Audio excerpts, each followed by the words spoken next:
Well, it's interesting.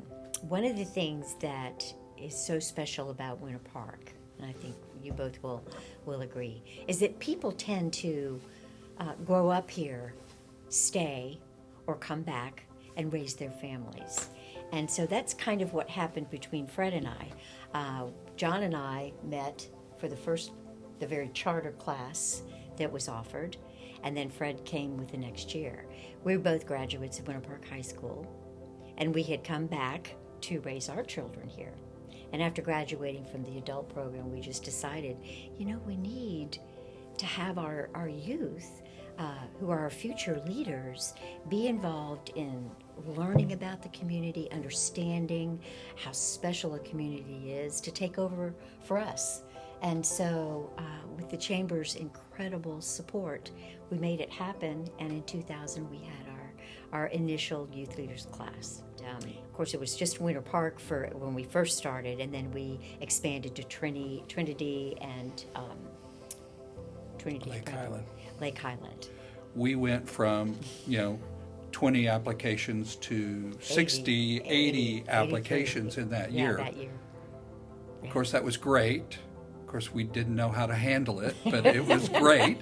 And we dealt with it, and we ended up having a second session in that year in July. Before, it was only in June. Sam Starr. And I believe Sam was very supportive, and he said, as a chamber, we will support you to do this twice in the summertime.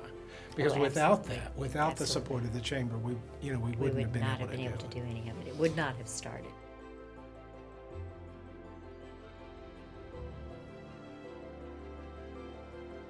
Well, I think I can tell a story about one of our students who he was very, very active in his class, but then he came back every single summer and would be a class leader or help us in so many different ways. And he benefited from it because he decided to become an intern at the White House for the president.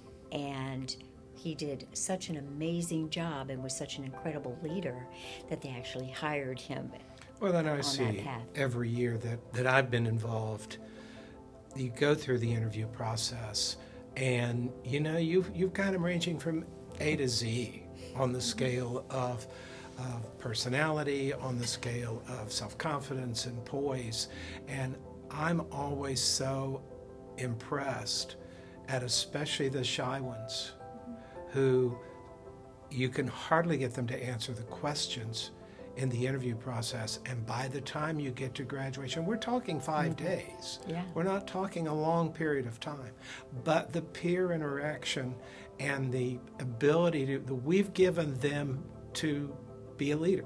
It's causing the shy ones to interact with the already ingrained leaders in the class, and puts them on the same level as such that by the end of the week, they get that self-confidence that, I don't have to just consider that person's, the popular group.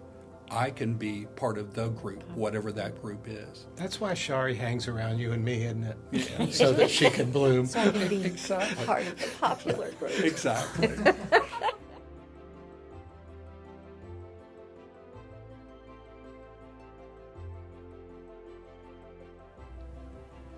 I think just thank you to the Chamber especially for continuing to support us. It is a lot of work, and it has become a very complicated layer, week-long session, and so I think we probably should send Amy and on a vacation, after it's all over. But to thank the Chamber, and also to recognize that this Winter Park community is just unique and special in its own self, and I think the Youth Leaders Program demonstrates that through the active participation of everybody in this community.